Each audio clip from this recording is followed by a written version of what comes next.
5 ऐसी वजूहात जिसकी वजह से मेमोरी लैप्स जो है बच्चों में आता है या फॉरगेटिंग प्रॉब्लम उनमें हो जाती है।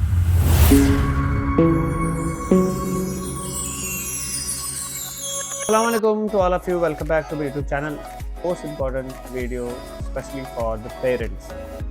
जैसे कि आपने देखा होगा कि आजकल जो है बच्चे ट्यूशन पढ़ते हैं, वहाँ पे भी लर्न करते हैं, घर में भी लर्न करते हैं, लेकिन जब वो स्कूल जाते हैं या टेस्ट होता है तो वहाँ पे उनकी परफॉर्मेंस बहुत बुरी होती है। या आपने देखा होगा कि बच्चा एग्ज़ाम की तैयारी अच्छी करता है, लेकिन पेपर में उसने जब हम पेपर देखने जाते हैं या पेपर शो देखते हैं तो रिज़ल्ट काफ़ी ज़्यादा नाराज़ करने वाला था, परेशान करने वाला। क्या आप जानते हैं ऐसा क्यों होता है? और हमें वही बच्चा जो है वो खेलने में बड़ा अच्छा है, हर चीज़ वो बहुत अच्छे से कर रहा है एक्सेप्ट पढ़ाई। पढ़ाई के अलावा वो हर चीज़ जो है बहुत सही सलीके से कर रहा है, सिर्फ पढ़ाई में वो प्रॉब्लम आ रही है। और हमें लगता है कि हमारा बच्चा जो है लापरवाह है, वो इसीलिए नहीं पढ़ता है क्योंकि उसे पढ़ने का मन नहीं करता। आप ज़रा ध्यान से सोचो कि वो बच्चा घर में भी लर्न करता है, लिखता है और जब स्कूल जाता है तो वो भूल जाता है। स्कूल में जब वो जाता है, टेस्ट होता है, टेस्ट में कुछ भी नहीं लिख पाता। कहीं ना कहीं तो कोई प्रॉब्लम है ना जिसकी वजह से वो नहीं लिख पा रहा। ऐसे ही मैंने 1-2 स्टूडेंट्स के साथ जब मेरी पहचान हुई, जब मैंने उन्हें पूछा तो उन्होंने एक बड़ा सिंपल सा आंसर दिया। उन्होंने कहा कि हम भूल जाते हैं, हमें पता ही नहीं रहता कि क्या लिखना था या क्या याद रहा था, टोटली वो भूल जाते हैं। इसको मेमोरी लैप्स भी कहते हैं या फॉरगेटिंग भी कहते हैं। और ये आजकल के बच्चों में आम हो गई है, सभी में नहीं, लेकिन 10 में से 3 या 4 बच्चे ऐसे होते हैं जिनमें ये प्रॉब्लम हो रही है, जिनमें ये प्रॉब्लम आ रही है। अब सबसे बड़ी बात है, ये प्रॉब्लम आ कैसे रही है? Overloaded schedule. अगर हम देखें आजकल के टाइम में बच्चे स्कूल जाते हैं, स्कूल से फिर ट्यूशन, ट्यूशन से वो घर में फिर वो पढ़ाई, तो खेलना उनकी लाइफ से बहुत दूर होते जा रहा है, या तो वो मोबाइल पे एडिक्टेड हैं। इसकी वजह से क्या हो रहा है कि उनके ऊपर जो बर्डन है वो बहुत ज़्यादा पड़ रहा है। डिप्रेशन जो है वो बच्चों में भी आना शुरू हो गया है। अब देखें तो एक तो टाइम ऐसा आ गया है कि जहाँ पे हम बच्चों को फ्री नहीं देखना चाहते, बल्कि वो जितना हो सके उतना वो घुल मिलें, अपना वो पढ़ाई करें। हमें लगता है कि पढ़ाई ही मोस्ट इम्पॉर्टेंट चीज़ है। नो डाउट पढ़ाई मोस्ट इम्पॉर्टेंट है, लेकिन अगर आपके बच्चे में मेमोरी वीक है उसकी और ये फॉरगेटिंग प्रॉब्लम आ रही है, तो ये समझना बहुत ज़रूरी है। तो सबसे पहले जो उसका शेड्यूल है, जो उस पर लोड पड़ रहा है, वो कम करने की कोशिश करनी है। आप सोचें सुबह 9 बजे अगर निकलता है तो 3 बजे वो घर पहुंचेगा, उसके बाद 3 से लेकर 5 साढ़े 5 तक वो ट्यूशन होगी, उसके बाद अंधेरा हो जाता है, उसके बाद उसको खेलने का बिल्कुल मौका नहीं।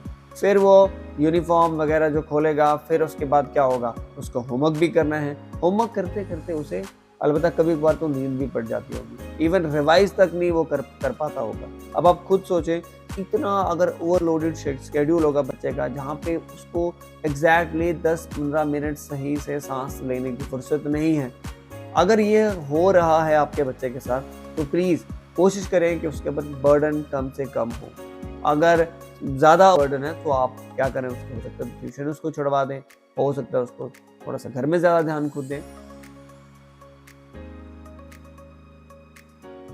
लेग अप स्लिप किस तरीके से कि बच्चे क्या करते हैं, सोते तो हैं लेकिन रात को 3-3 4-4 बार वो जाग जाते हैं, जिसकी वजह से उनकी नींद जो है वो सही से पूरी नहीं हो पाती है, और इस वजह से भी बच्चों में मेमोरी लैप्स यानी कि फॉरगेटिंग की प्रॉब्लम आती है।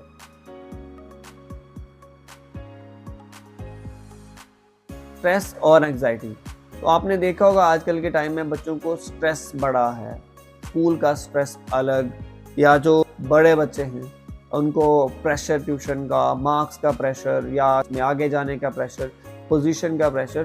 तो जब ये सारे जब चीज़ें बच्चों को बहुत ज़्यादा अफेक्ट कर रही हैं, हमें चाहिए कि हम बच्चों को इतना स्ट्रेस में ना डालें, बल्कि उनको फ्री लाइफ दें, वो फ्रीली जिए, क्योंकि अगर वो फ्रीली रहेंगे तो स्ट्रेस से दूर रहेंगे। जब उनको स्ट्रेस नहीं होगा तो उनकी मेमोरी भी अच्छी होगी, अगर उनकी मेमोरी अच्छी होगी तो उनकी पढ़ाई भी ऑटोमेटिकली अच्छी हो जाएगी।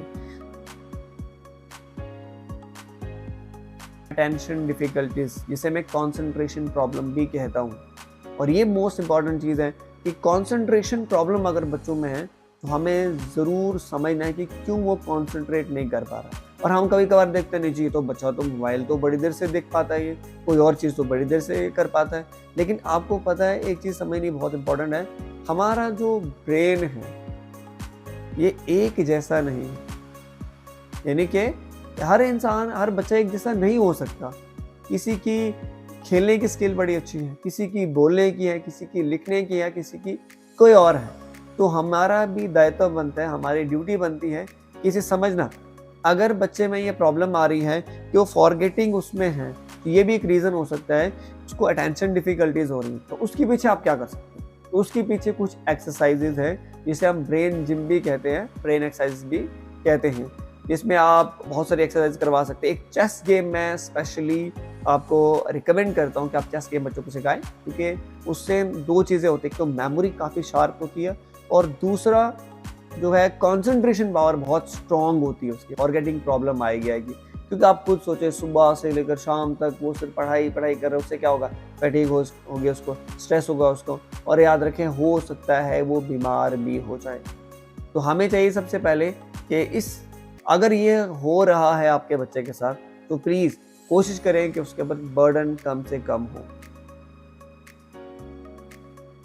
एनवायरमेंटल फैक्टर ये भी बहुत इंपॉर्टेंट है। अगर घर का एनवायरनमेंट अच्छा नहीं है, उसका इफेक्ट भी बच्चे के ऊपर पड़ता है। कहते हैं ना कि अगर आपको बदलना है दुनिया को, तो दुनिया के बारे में जब खुद को बदलो तभी आप दुनिया को बदल पाओगे।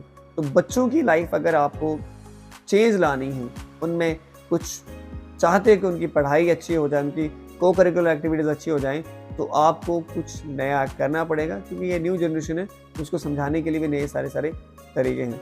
अगर आपको ये वीडियो अच्छी लगे तो आप इसको लाइक, शेयर, कमेंट जरूर कर सकें। अगर चैनल पर पहली बार है तो चैनल को सब्सक्राइब ज़रूर करें, बेल आइकन का बटन जरूर दबाएं ताकि मेरे चैनल की नोटिफिकेशन आप तक पहुँचते रहे। Thank you so much.